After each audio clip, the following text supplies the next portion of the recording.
Welcome to Niners Talk with John, Tim, and Brian. Let's talk Niners. And Kittle's wide open and down to the 45. Sure, Fisher, let me ask you something. Okay, Coach, go ahead. How can 6 of you miss a play like that, huh? What is up, Niners Nation? Do you know what I'm thankful for, Tim?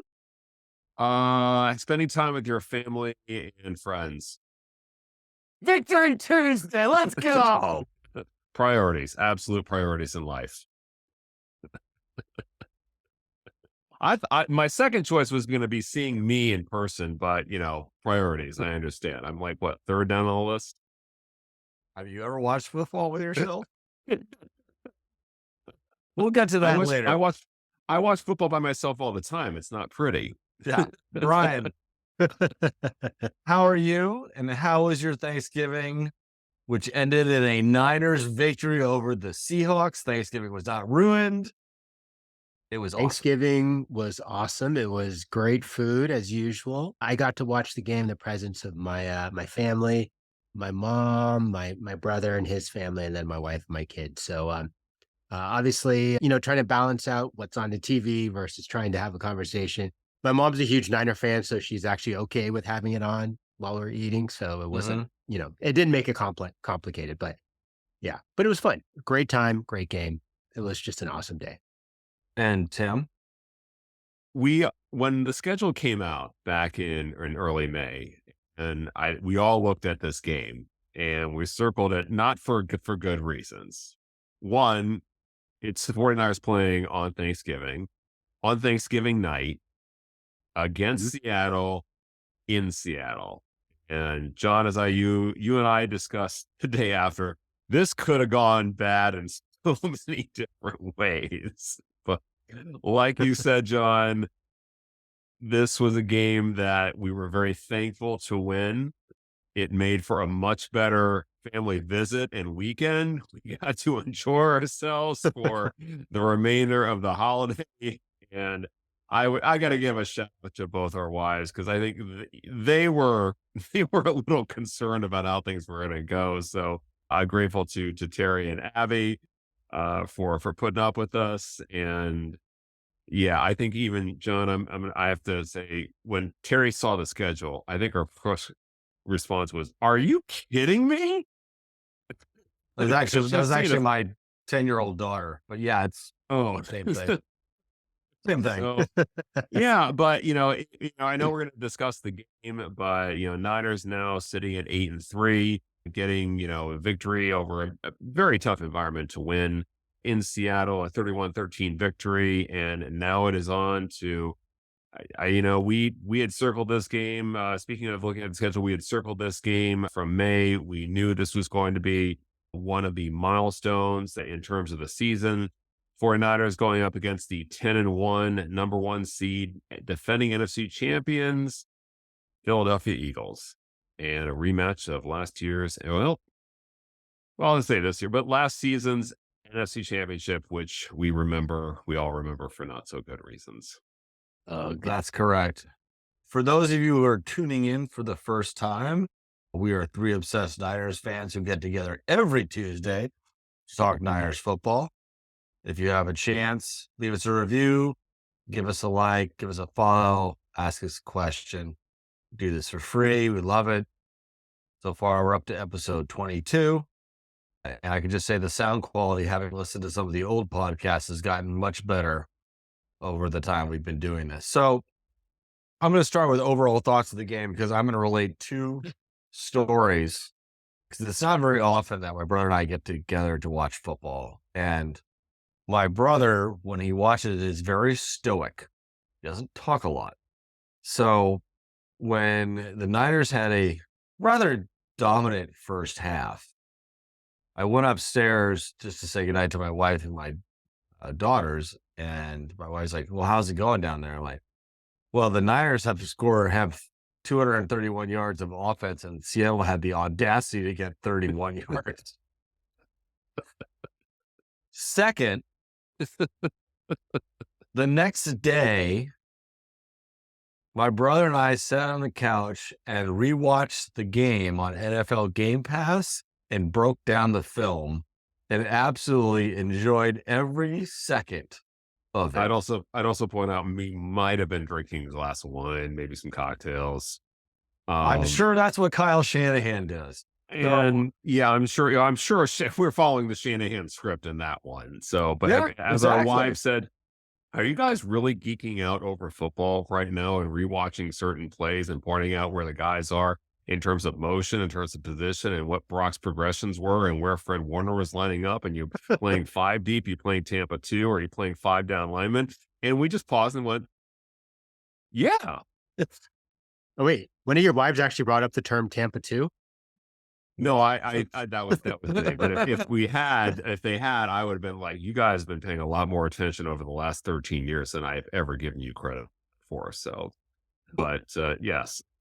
Yeah. So overall, it was a great game. Other than the third quarter, which seemed to last about 402 years, I was quite impressed how the Niners rolled into Seattle. Brian? Yeah, it was a great game to watch. It was, I don't think I watched it as religiously as you guys did on the next day, but I did watch the first half on replay. But it was great. It was made for such an easy day. And as we've always talked about, Thursday night wins are always the best because they last like 10 days until your next game. So obviously I didn't want to go into Thanksgiving break, with this kind of misery hanging over us. But yeah, it was great. It was a great game. And I just absolutely loved all of it. I had to leave my mom's house because my kids were getting all anxious in the fourth quarter. So I missed the Ayuk touchdown. So we went back to the Oh. hotel. I turned it on. We checked in and I just saw the Niners eating turkey. And so, which was absolutely fitting because it's just payback from 2014. So absolutely love that.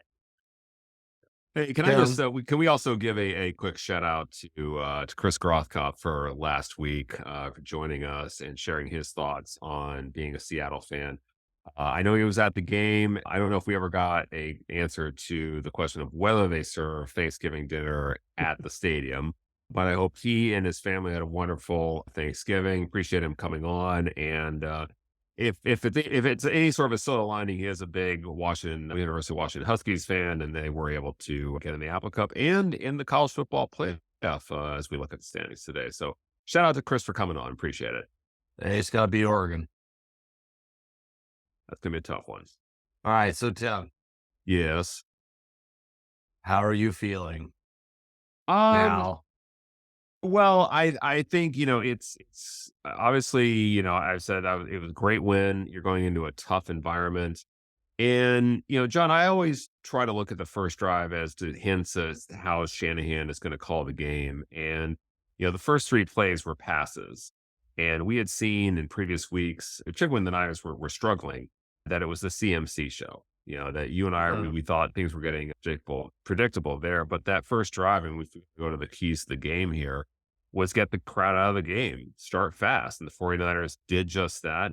They go all the way down the field for a touchdown to open the game. And yeah, that was exactly the start they needed. And even though Seattle came back with a great kick return, that 49er defense, I think, set the tone on that opening drive. I think the Seattle had -1 yard on that entire 3 series. But you got the sense that the 49ers from those opening drives, when you look at the game again, not when you're in an emotional, fragile state watching the game, that the 49ers definitely had a lot more talent on both sides of the ball. So starting fast, you put Seattle on notice, you put their offense on notice that it's going to be a tough climb against this front four, against those linebackers. And yeah, it was, I mean, hey, at the end of the first half, it was 24-3. I don't think you can get a much better start than that.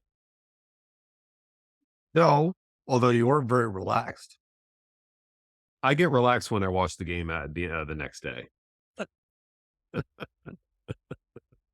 Yeah, I was equally as impressed. I thought they came out in rhythm. I thought that Seattle looked tired. that they looked a step behind, especially on defense.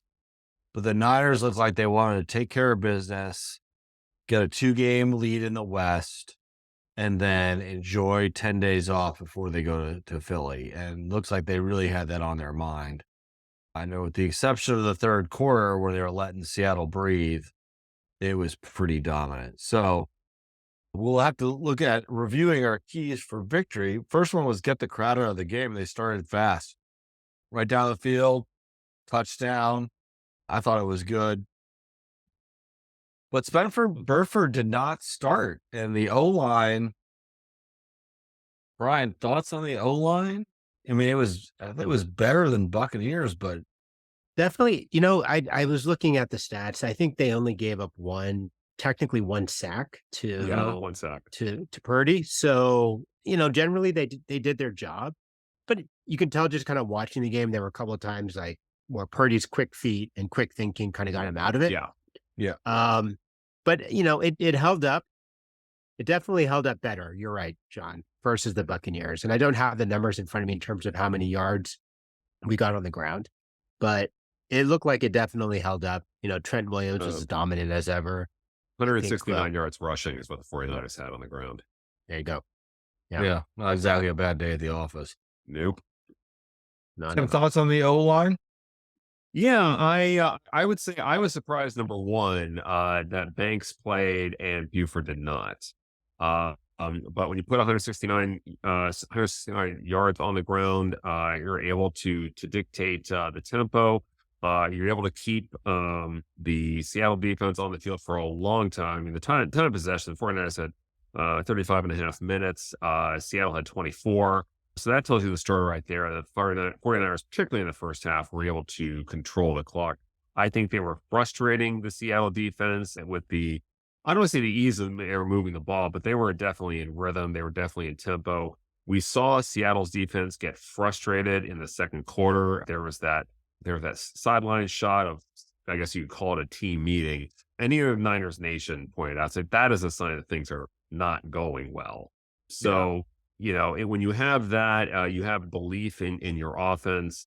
You go in and at the half. The Niners, they had a chance to really, really slam the door shut, I think, in the third quarter. But, pick six, Seattle gets back into the game. And, at that point, it was a little dicey at points. You thought Seattle was going to make a game of it a couple of times, but Niners defense stiffened, and that dart to Ayuk, and I'm not going to call it a dart. That was just a terrific pass. That was the dagger. So great first half. You had sort of a third quarter, but 49ers were able to win a key victory in a place, frankly, which, as John, you pointed out, this was the first time the 49ers had won back-to-back victories in Seattle ever.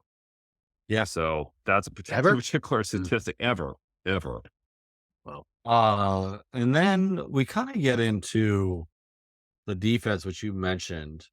And we had thought it's kind of a combination of two things. We always have turnovers as a key, but how you get them is always a little bit different. And one of the keys we had is the corners and safeties had to play well.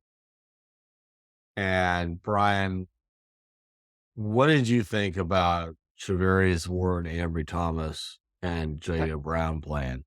That whole unit with Gibson and Jair and Ambry, Mooney Ward, they all played great. I'm just thinking to myself, overall they were covering.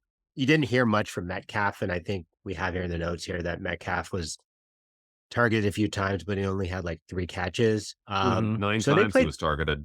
Yeah, they played really well. Couple calls that maybe could have been a hold. I saw that one on Ambry Thomas in the end zone that probably should have been called, but I just think overall they played a really strong game. No one seemed to take over from Gino didn't seem to take over from a passing perspective. And obviously they were missing Walker, so their running game was kind of, in the middle. But yeah, their corners and safeties were out there, and the Niners were, and they were definitely holding down Metcalf and Lockett. So yeah, I thought Shavarius Ward had probably one of the best games he's had as Niner, and that was coming off of what I thought was one of his best games against the Buccaneers. They clearly were going after Metcalf or trying to. He had, I don't know how many tip passes. Yeah. And then Ambry Thomas got Tyler Lockett, who's not exactly a scrub, and got an interception from him. So, Yeah. I mean, really kudos to those guys. And you didn't hear Jared Brown's name very much, which is good and bad. I mean, it's good because it wasn't picked on, but it's bad because like he didn't make a ginormous play. But yeah, it was encouraging that their defensive alignments, especially on the back end, are doing so well. And Tim, you had this as a key to victory. Pete Carroll is known for his trick plays. He is. Yeah. I I just go ahead. I can only remember him trying one and it didn't work. That weird little flea flicker. Oh yeah. Right. Yeah. Yeah. I go back to I thought he was going to try to pull something early, and I go back to 2021 when the 49ers were in Seattle. I think I mentioned this on last week's podcast where it was a fake punt early in the game and the 49ers had what appeared to be a 3-and-out early. So I thought he would pull something early there, but I think the way the 49ers offense was rolling, particularly in that first drive, and the way Seattle's offense really did not respond, although they did get a field goal that short field. I think he may have had something in his back pocket, but decided no, too much of a risk, and I'll either save it for another part of the game or for another time when we play these guys. So, but I do want to go back to just the game that the 49ers corners had. I mean, John, you and I watched the game, and multiple times Gino tested the corners on deep routes. And, Ward had some great breakups. Ambry Thomas had what I thought was a terrific interception. I think he was covering Lockett. But the only deep ball that really worked was in the third quarter. Seattle was backed up. It was a third down, and we just saw an absolute fantastic catch by their rookie wide receiver from Ohio State, whose name I apologize, I'm going to butcher, but I'll just say Smith. I don't want to say it all right. Jackson Smith and Jackson's, yeah. Jigba. Thank you. I'll let Brian butcher it. I didn't want to, but that was, I think Seattle thought if we can get the Niners corners either a couple of times, that will loosen things up. We'll be able to maybe establish a running game since their starter Walker was out, but that just did not work. But they kept testing it time and time again, and the 49er quarterbacks rose to the challenge. So, yeah. But yeah, going back to the trick plays, I thought we would see something, but I think not only was it just Pete Carroll couldn't find the right circumstance, but you were not dealing with Geno Smith at 100%. He was coming off a pretty banged up arm. I thought his throws in the first quarter were not as crisp as we had seen him before.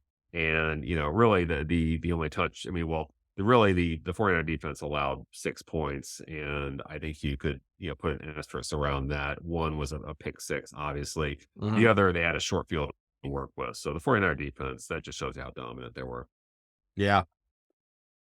And then last but not least, and we've had this as a key to victory many times, and it's a kind of a weak point sometimes with Kyle, is close the game. I can't tell you how long that third quarter was. It just seemed to last forever. But Purdy delivered one of the best throws I've seen in a long time to put the coffin nail in. And I'm still not sure how he did it or how he was able to say, oh, that's between four guys, and I'm just going to put this dot as Ayuk said it. But wow, he just put the league on notice. Like, I can put this ball right here. And what are you going to do about it? So I can only hope that that's not needed and come from behind victory in the days ahead. In terms of that play, I think, we looked at that play 2 or 3 times. Well, I know, let's be honest. We probably looked about 5, 6, 7, maybe 8 times because we wanted to watch his pass. We wanted to watch his setup. But what later came out was that Ayuk really was not an intended target on that particular play, on that touchdown. Shanahan himself said, that Ayuk was coming in really to spread the field. I mean, we saw over in the flat, I think he had, I think he had Juszczyk was open. I think he had McCaffrey, on a short route. And it Yeah. was, go ahead. He had Juszczyk in the flat, McCaffrey on a short route, and Kittle was breaking to be out near the top. But then he just threaded the needle to Ayuk. Yeah. And it's a 2nd and 7. And, the 49ers were driving there on the Seattle, like the 28-yard line. I can see why Shanahan called it. He wanted to keep the play in front of, he wanted to get a shorter pass. He wanted to maybe take more time off the clock, not produce a turnover, get some points, get him up by 14 with a field goal. But Purdy saw the play develop, and then you said, John, he put the ball in the absolute perfect place for only Ayuk to get it, as you said, in the middle of 4 Seattle defenders. And we had talked about Purdy's just anticipation of where his receivers are going to be. We saw that in the Dallas game when they had a couple of 3rd and longs, when Purdy was able to salt the game away. But that's just something that he has an absolute talent for. I think that's what separates him from what Jimmy Garoppolo could do. I think if Garoppolo's in that situation, he throws short, but that was a dagger in the heart. And I just, every week we look at Purdy and we go, wow, we hit the Powerball on that one. Yeah. Brian, any other final thoughts on Seattle before we move to stars of the game? Well, we guys mentioned it already, but that Jackson Smith and Jigba one-handed snag in the third quarter was just, I mean, we were watching the game. I mean, they were showing that compared to Odell Beckham and his one-handed catch. So that was pretty amazing. I think as for Seattle themselves, I can't speak for how it is in the locker room, but I don't know how deflated they were after that Seattle loss in LA. The weekend before when they missed the field goal, that I have to assume probably impacted them some sort of way. But overall, I mean, their linebackers look pretty strong. That's the guy Brooks lined up against with, who's their Bobby Wagner. And I forgot he actually was at the Rams last year because his name is so synonymous with Seattle. But they seem to be having a good game, and I remember hearing their names a lot during the game. So, nothing to hang their hats down on, but I think they're going to really show up in about 2 weeks' time. So when we see them in 2 weeks, I think we got to be prepared. Oh. This is probably just, an aberration of them for now, but they're definitely going to come to play in 2 weeks when we see them down at Levi's. So but overall, kind of a good game for the Niners, and, Seattle's going to come for us in 2 weeks. Yeah, absolutely. And I think, going to your point, Brian, about a deflating moment for them against the Rams was they were in control of that game for so much of it. And it just seemed like everything just fell apart at the end. And they were in a great position to win at the end, but missed field goal and play the Niners on a short week. It certainly doesn't get any easier for Seattle this week. Thursday night, they're going to play the Cowboys. And I'll be honest with both of you. I don't know who I'm cheering for in that game. I really don't. It's going to be a tough one. That's going to be a tough one. I mean, I'll certainly watch it, but I'm just going to be like, what do I want to happen here? So I think we want that's Seattle surprising. winning. Yeah, I can't do it, John. But I can't do it. I'm just going to be watching the game like maybe Dak tweaks a hand. No, I can't say that. That's the right. But it's just no. Just like hoping for a tie. Yeah, a tie would work.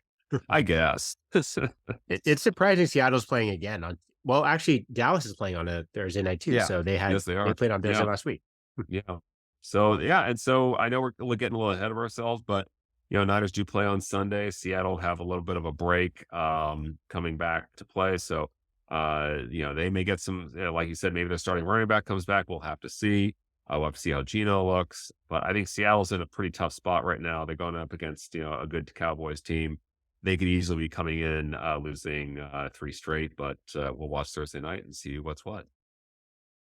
Yeah, and then they have a pretty good stretch of teams coming up. They played the Eagles, and so they're going to be watching their backs on the Rams, because the Rams own the record and they're only about a game out from making the playoffs. So, And they took both matchups this year with the Mhm. Seahawks.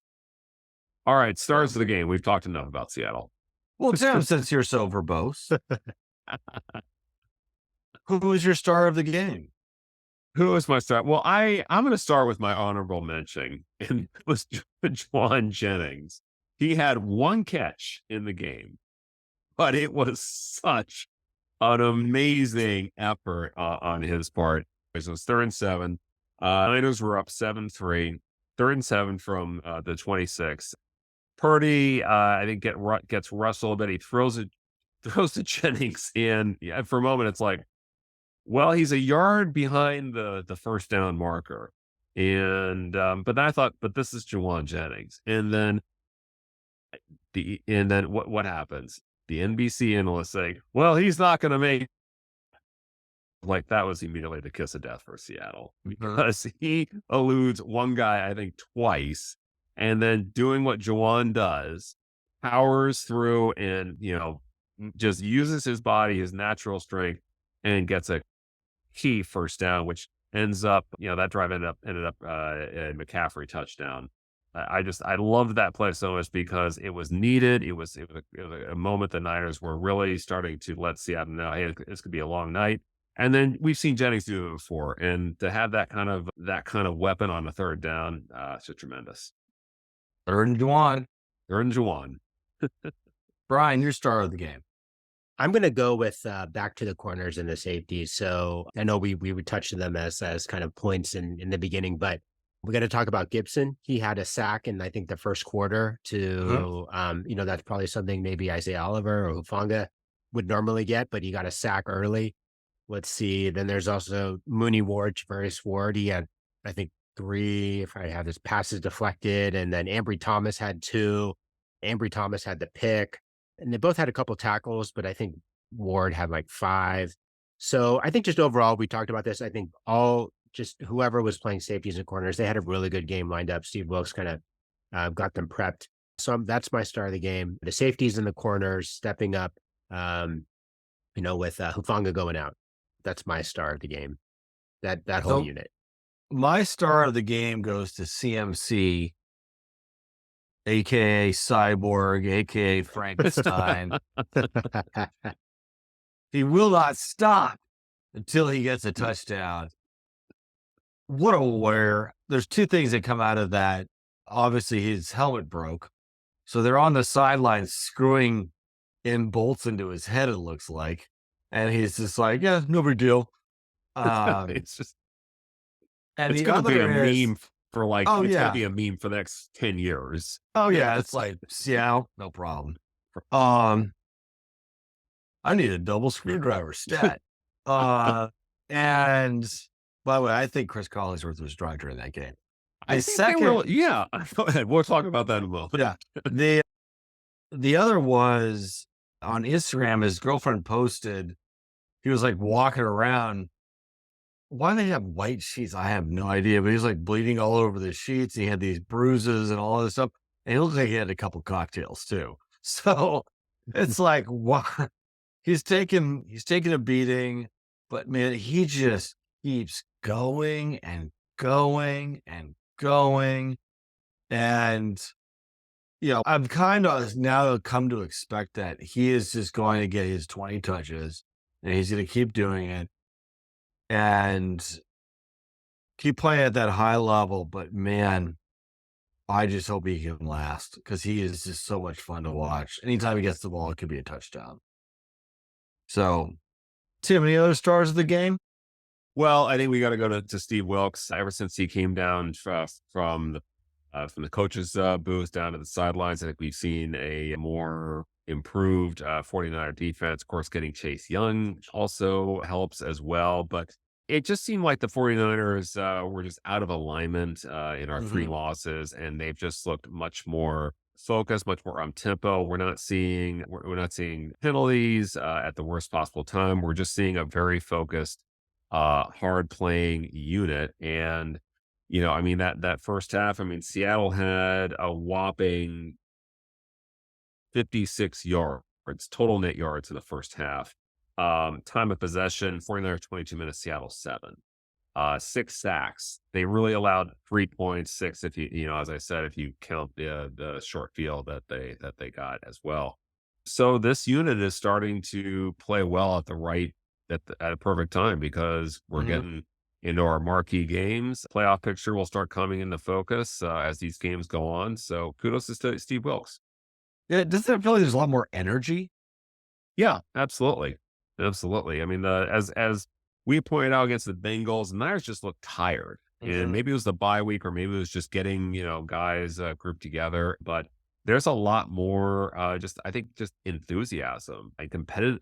No, competitive is not the word because I'm not ever gonna say Fred Warner is not competitive. But yeah, I just think there's just a great amount of just energy on that defense. They want to come in, they want to dominate you. Probably I forgot to the mention. Oh, let me. yeah. I forgot to Mhm. mention, John. One other star of the game was his name, Derek Luter, that special Mhm. teams guy Yeah, who saved that save the touchdown. touchdown. Mhm. Yeah, Yes. yeah. So Yeah. that was one other. I think he only got one play in because he's special teams, but that was one star or one play of the game that I like to make sure we shout out because that was a touchdown in the making. Never would have could see it. Yeah, So and he found another gear. So I'll be the homer, Brock Purdy. I mean, Okay. we're obviously playing like who's gonna do Brock Purdy again as star of the game, but mm, very good effort. What was impressive was that coffin nail throw. And if you're that kind of baby faced assassin, great. That's what we need you for.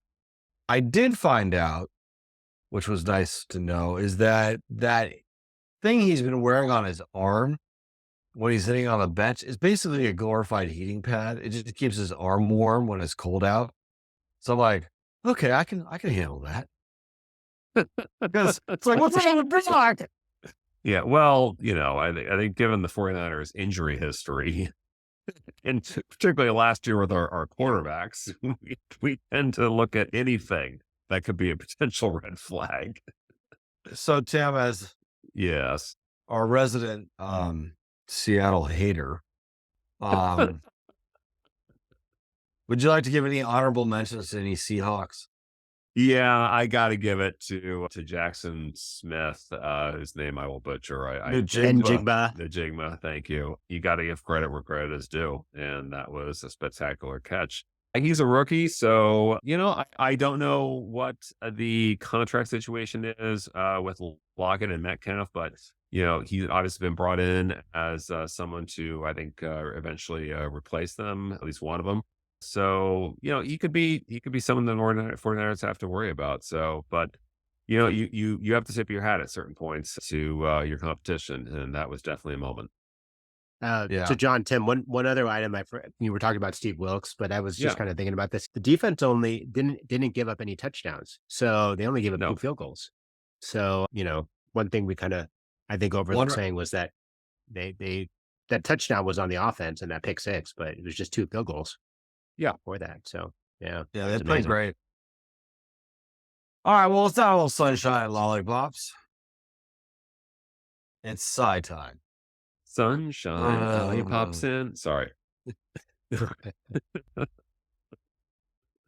Where can we improve, Brian? Because we're playing a pretty good team Ugh. this week. Well, I mean, if you look at this game, I mean, obviously the glaring thing is the pick six, right? So Mhm. that's probably what everyone and is going to look at. So Rock and this probably the one blemish, right, that everyone can kind of look yeah, at. So I would say if it's at all possible, throw it out of bounds. But yeah, you just can't force it that close, backed up in your own end zone, or almost to your own end zone. It's the kind of mistake that used to drive us crazy about Jimmy G. mhm. Yeah. So, Yeah. And Timmy, John, go ahead. no, I was just saying, what thoughts? Well, yeah, I mean, there was something that was the only time I saw Purdy rushing his throws because I mean, given the situation, Seattle had punted and pinned the Niners deep. They're on their own 4. The 49ers in both first down and second down, they started out, Purdy was under center, and then they shifted and he was in a shotgun. First throw, he tried to hit Debo out on the left side and he missed him. And I just thought the throw just looked he was trying to rush it. And I was hoping that Shanahan would either go to CMC on the next play or maybe do a rollout. Were in a similar situation against Tampa Bay where he did have Purdy raw and he hit Kittle on the flat, and Kittle was able to get, I think, 12, 15 yards, but they were able to get out of the shadow of their own end zone. And John, again, you and I had looked at the play where Purdy threw. It looked like he was trying to, well, first of all, we looked at the play from the end zone and we saw that Kittle, was in sort of the middle zone of the defense. There was a nice window to him. We already both saw, if Purdy threw it at a certain point, he was going to hit Kittle for about, I think, probably 20 yards minimum. But that window, I think he felt that the Seattle safety was coming over and that window was going to close. He went to his safety valve, which was McCaffrey coming over on the underneath route. And he just threw a high pass that glanced off his hands. And obviously Seattle picked it off, returned it for a touchdown. But again, Purdy looked rushed. I wasn't wild about them shifting into a shotgun formation. I think, in that case, 24-3, you could have been a little more conservative with your play calls. But, as it is, we know that football is complementary. The 49er defense were able to pretty much shut down Seattle for the rest of the second half. They did get one field goal, though, as Brian mentioned. But Purdy, was able to shake it off and threw, the pass of the game to Ayuk in the fourth quarter. So, I mean, that's the one area we looked at. Yeah, Purdy's a goldfish. He's got no memory. Yeah. So, final thoughts on Seattle, Brian? As I kind of mentioned before, we'll see them again in 2 weeks. So I think the Niners do have to have a short memory about this. They know how to win, but I also know Seattle knows how to win too. So, they'll be back for more in 2 weeks' time. So good win today, good win this weekend, but I think we'll be ready for them in 2 weeks. So, yeah. I mean, forward to this game as much as again, my big thanks to the 49ers for winning on Thanksgiving. John and I ended up having a wonderful rest of our holiday. We could just watch football and enjoy it and eat some great food, spend time with spend time with our family when we weren't watching football, and enjoy the rest of our Thanksgiving holiday. Yeah, I thought the Niners just like one step ahead. They pretty much dominated that game with the exception of the third quarter. And we've got, a long ways to go. And when we play Seattle again, they'll be coming off a 10-day bye. So we'll see. But, next up is Philadelphia. But before we get to Philadelphia, it's Niners trivia time with Brian. Is it Rocky themed? it is not Rocky themed. It is Philly themed. So, all right, let's do this. Okay. Rocky was a Niners fan. It's a little known fact. Okay, John. I did not know that. Drago is a Seahawks fan. I don't think we need to equate the Soviet Union with Seattle, although some Republicans might. So Go ahead, Brian. This is going to get us into trouble. All right. I'm going to name these Eagles stars, past or present, and you tell me, guys, which school they went to for college. All right? All right. I'll start first with an easy one. Brian Westbrook.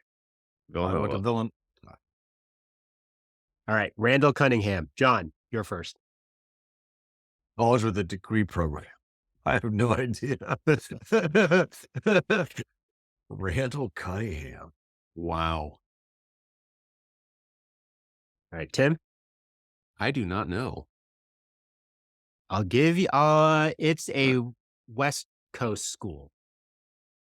I was surprised when I actually. I don't remember I'm at UCLA or USC. Neither do I. Or Oregon or any of those. A Western state school. I should say a Western state school. UNLV. Okay. Please. Donovan McNabb. Syracuse. Yeah. Okay. Nick Foles. Arizona. That's right. Reggie White. just reading about Reggie White too. I want to say he went to Memphis State. Yeah, you might be right. I was completely. There's a great book out right now from a guy named Mike Lombardi called Football Done Right. He lists his top 100. Reggie White was like number 3. Yeah. And he lived in Knoxville, so I'm gonna go University of Tennessee. Tennessee. You know why I said Memphis? Because that was the USFL team he played for.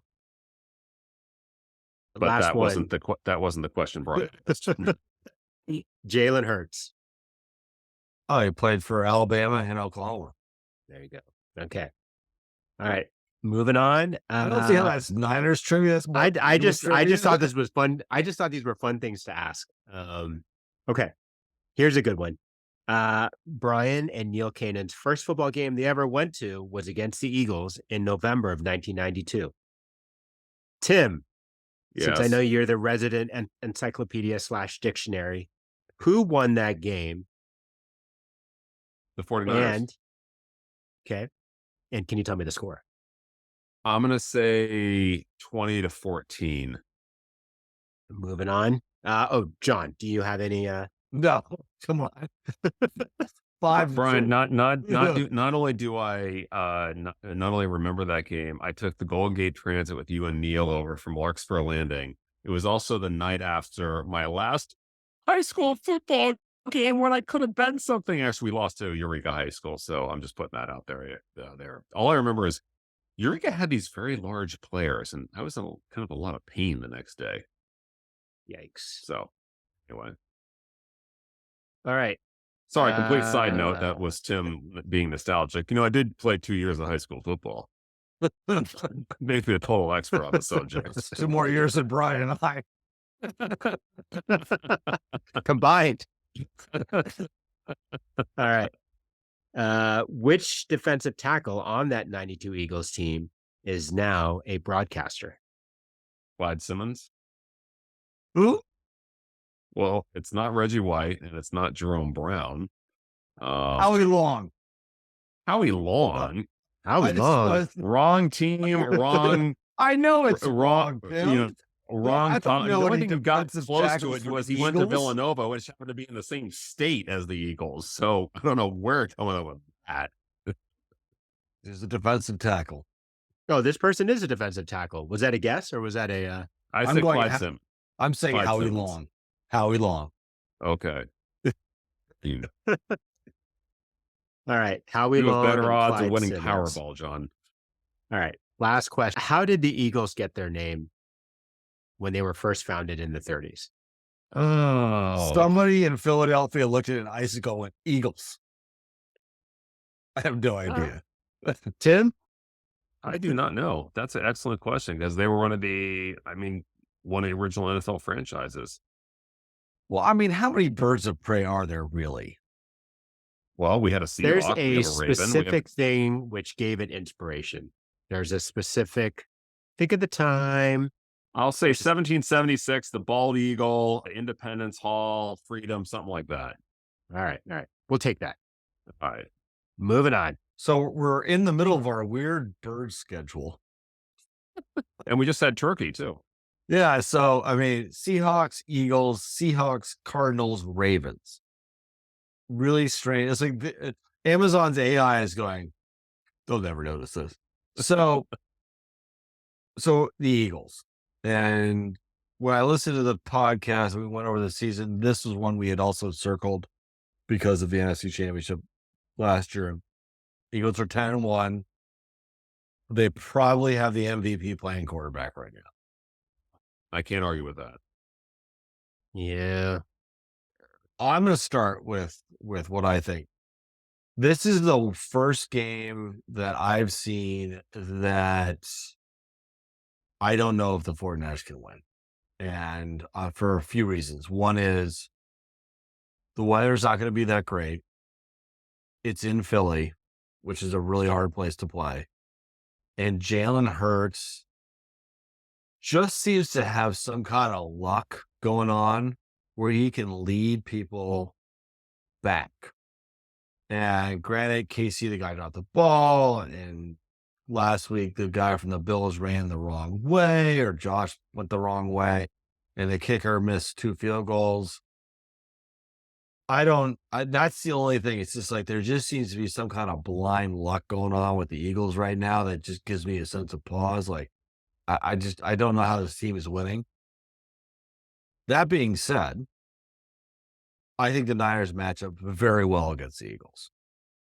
We have a very good offense, number 1 in the league, going against an okay Eagles defense. We have a very good defense going against a pretty good Eagles offense. But those intangibles are kind of what gives me pause. So, Tim, your thoughts? Yeah, it's 2 of the top teams in the league going at it. And John, I'm the resident skeptic, so I feel like you stole my thunder a little bit. So I'm gonna switch gears and be a little bit more optimistic.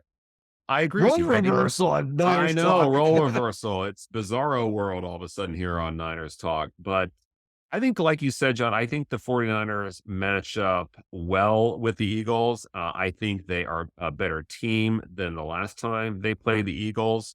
In addition to having Chase Young, the 49ers are also coming in with Javon Hargrave because last year, the 49ers defensive middle of their defensive line really was gashed by the Eagles running game.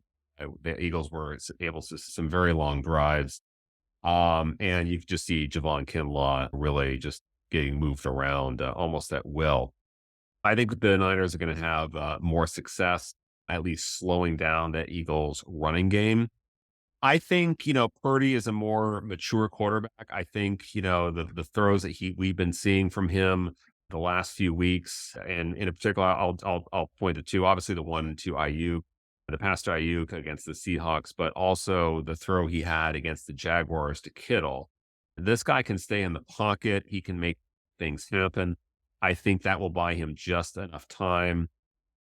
And, I think the 49ers, look, if the 49ers are going to be a serious playoff contender, this is a game that they need to make a statement. And we thought we saw it earlier this year against the Cowboys. But this is a game like, all right, the Eagles right now, you're the top dog. We're coming in with our best. You're coming in with your best. It's going to be game on. And as you said, John, I think the 49ers can really attack the Philly defense, particularly in their middle zone. They've been suspect to that for most of the year. The Eagles have also been giving up a lot of running yardage over the last 2 weeks. They only did it once, but then they played both, the Bills as well as the Kansas City Chiefs, and both teams were able to run successfully. So that's something Shanahan is definitely going to want to attack. So I feel more confident this time around than I did in the NFC Championship, just based on those factors. So with that, I got to hand it over to Brian.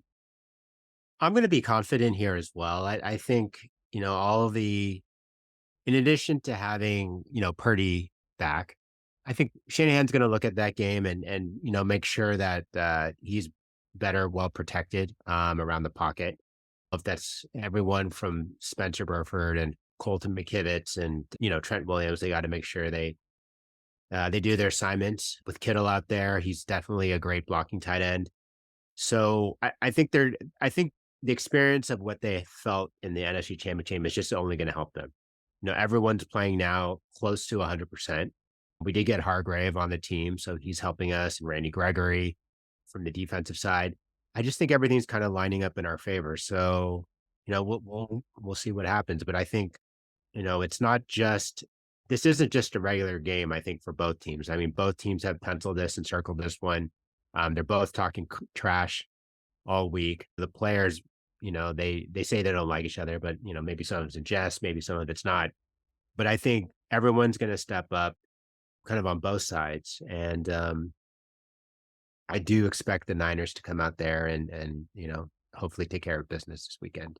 So, as they should. Yeah, again, it's the one thing, and it's to me, it's just sometimes the intangibles. And Jalen Hurts seems to have, which gets us to our keys to victory, and I think this is the biggest one. They have to contain Jalen Hurts.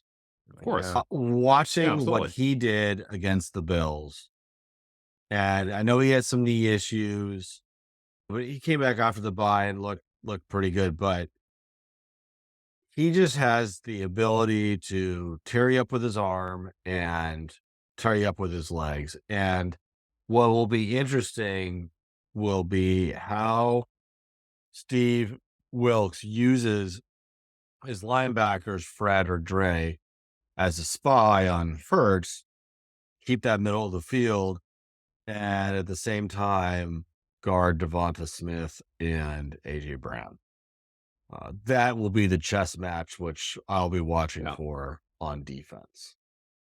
So, Brian, any other keys to victory? Just like we talked about in Seattle, if the Niners can start off hot, and score early as they have been doing pretty well this season, they can get the crowd out of the game, just like they did in Seattle and other places. So I like them to try to score early. The one thing with Philly also is they're not scared to go for it on fourth down. And, that's something we've watched kind of the last 2 years with Nick Sirianni. So even if it's like a 4th and 3 or 4, if it's like on the 45, he's going to go for it. And so I just want to make sure, the Niners, they're going to come well prepared, but just make sure they stop, those types of situations. Cause, he's Nick Sirianni, he's great and he's pretty unconventional at times, and I think that's what makes him kind of, a mover and shaker. So we want to make sure we kind of stop that part of the Philly game. So That brings us to, as Brian was alluding to, the push, the brotherly shove, rugby scrum. I think we'll see Fred Warner go over the top. Absolutely. And hopefully, the 49ers don't have too many situations where they will see that, because I haven't followed the statistics on the tush push, but I have not seen it get stopped as of yet. And I think the competition committee is going to look at that play and see what they want to do with it, because I like I said, I don't know if it's 100%, but if it isn't, pretty well close. It's 92%. Yeah. I think though it gets back down to football basics. Stop on first down or make first down longer. Yep. Get, second and long, third and long, because when they get in 3rd and 5 or 3rd and 4, they're like, oh, we just need to get a couple yards because then we're going to do the 4th down shove.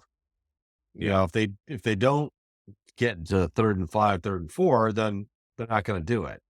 So the best way of stopping the brotherly shove is don't let them get in the situation to have the brotherly shove.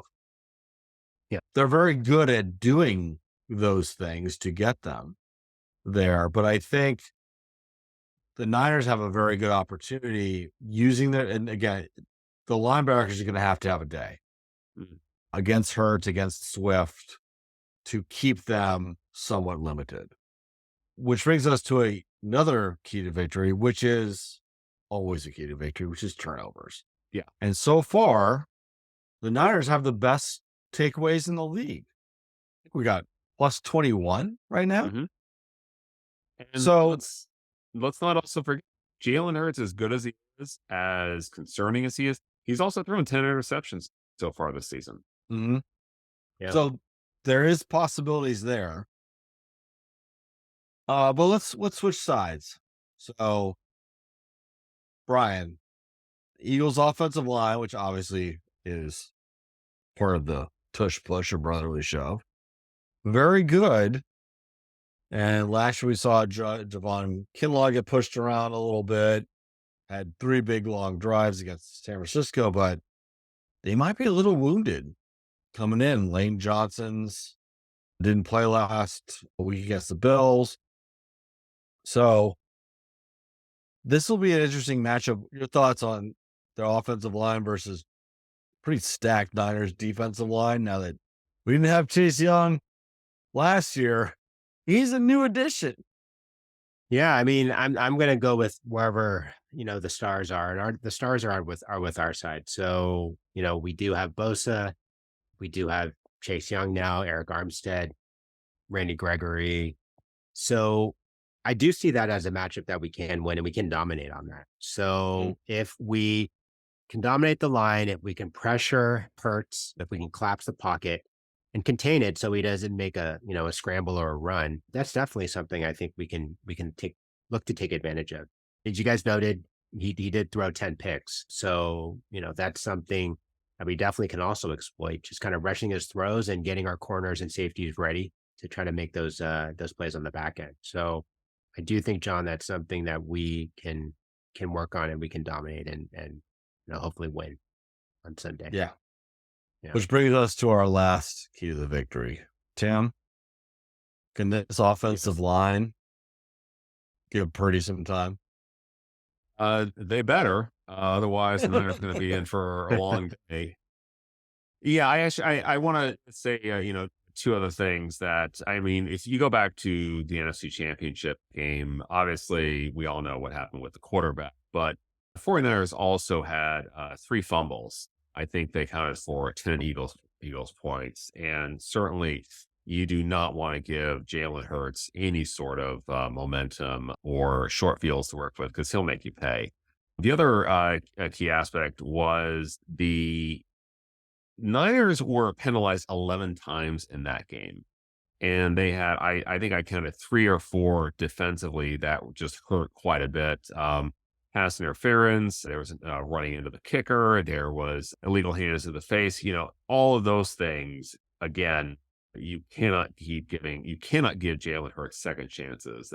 So I think that's another key to victory that we had not written down prior, but it's just something like, and the 49ers have the opportunities. They cannot have those kinds of penalties because those are absolute just momentum killers for your team and only is fuel to the fire for someone like for Hurts. But in the case of the 49ers offensive line, we haven't gotten an injury update on Buford. I would probably expect him to play in this game, given that I think he was a pretty close scratch against the Seahawks. But Banks was back. We've got Trent Williams, but we know that the interior line of the Niners has been a weak point for this offense. And I fully expect the Eagles to try to exploit that. And although Hargrave is now on our side, the Eagles have what I think is a pretty good rookie. And actually, it's Jalen Carter, who they drafted to replace Hargrave. He's got, I think he's going to be a force to be reckoned with, and the Niners interior line needs to be ready for him. I think he's had something like 5 or 6 tackles for loss so far this season. And then we also know, the other guy you got to worry about, is Fletcher Cox. We don't want to get into situations, John, as you and I have, we noted, when the 49ers getting first and longs, that's just going to give the Eagles the excuse to pin their ears back and get after Purdy. So, yeah, if the 49ers can limit their penalties, hopefully get some turnovers and not put themselves behind the sticks early, I think they've got a great shot at this game. Yeah, it's going to be a game. As one of the procrastinator talking heads said, it's filet mignon for all of us because, it's the two of the best, if not the two best teams going up against it. So. And I'm sure this time, Kyle won't be afraid to throw the challenge flag early. So I'm sure a lot of people are going to get in his ear kind of about that and maybe calling timeouts kind of if it's early in the game, use it. So, yeah. Well, that then brings us to the answers to Niners/Eagles trivia. Brian, you want to let us know how we fared? Sure. All right. So name the schools of these Eagles legends there. All right. Randall Cunningham. I think that's what you want to. Oh, yeah. Sorry. Brian Westbrook. He was number 1. That was easy. Villanova. Yeah, there you go. Well, I've got the degree behind me to prove it. No, not his degree, my degree. Never mind. Randall Cunningham. I think that said UNLV. I have no idea. Dude, that was it. You were right. Are you kidding me? He was a running red. Oh my. I didn't have a clue. If he just showed up as an Eagle one day, I'm like, well, John, that's seriously like, I have no idea how to play craps in a casino. That's me just like throwing a chip down and being like, oh, it hit. That's how it $3,000. I learned this basically. place. How does this place stay in business? So, Man. Okay, Donovan McNabb. Syracuse. Okay, right. Nick Foles. Arizona. Yeah, and previously he was at Michigan State. So I did not know that he was at MSU. Jalen Hurts. Alabama and Oklahoma. Yeah, Westbrook, Villanova, and then the great Reggie White. I said Memphis State, but then I think we changed it to University of Tennessee. There's Tennessee. You're right about that. Good one. All right. Okay, so I talked about me and my brother's first football game was November 29th, 1992 against the Eagles. What was the score of that game? Of course, Tim, the encyclopedia, knows it. It was 20-14. Steve Young had 2 throwing touchdowns, and Mike Kofor kicked 2 field goals, and then Randall Cunningham had 2 touchdowns himself. So, and Jerry Rice tied Steve Largent in that game for most touchdown receptions. He broke it the next week against the Dolphins. What'd you have to eat? Probably my usual. I had 2 hot dogs with sauerkraut, ketchup, mustard, and onions, and a Coke. And it cost me probably a whopping $11.37. Now it costs about $408. Okay. Which defensive tackle on the 92 Eagles is now a sports broadcaster? Howie Long. Say Carter. Clyde Simmons. Okay. I should say it's more of a talk show host instead of broadcaster, but it's actually Mike Golick. Oh yeah, yeah. Forgot about that. I think he had a couple like sitcom episodes as well. His brother Bob is actually the actor who. Oh, it's more Bob. of an actor. Okay, So I didn't realize they were related. So Mike and Bob, they're related, but both went to Notre Dame. But his brother Bob got into acting a little bit, and he always played like the coach or the ex-player or the that type of role. So you're saying he was typecast? Yes. Yes, he was. His brother Bob, by the way, was on this one show, Saved by the Bell. The college years. Yes, I watched it. He was he was like an RA or something like that, but he played in a former ex-49er on it. I really wasn't watching it for him. I was watching it for Tiffany Amber Thiessen, just FYI. When I thought that's what girls were supposed to look like. All right, last question. Okay. How did the Eagles get their name? We have no idea. It's a time in history, so it's the 1930s. Which is basically, I'll just say it. It drew inspiration from the Blue Eagles logo of the National Recovery Association, part of FDR's New Deal policies. So I just thought it was like a really that's a great but that is a great historical trivia aspect. Huh. Yeah. All right. There you go. That's it. Eagles. I'm not sure how they are spelled Iggles, but whatever. Final thoughts. Brian, it's a big game.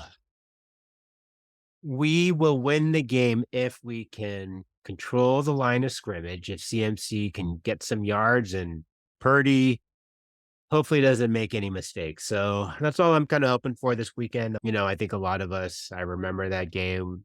We just want payback from January of this year. And, I think we've improved. We've gotten better.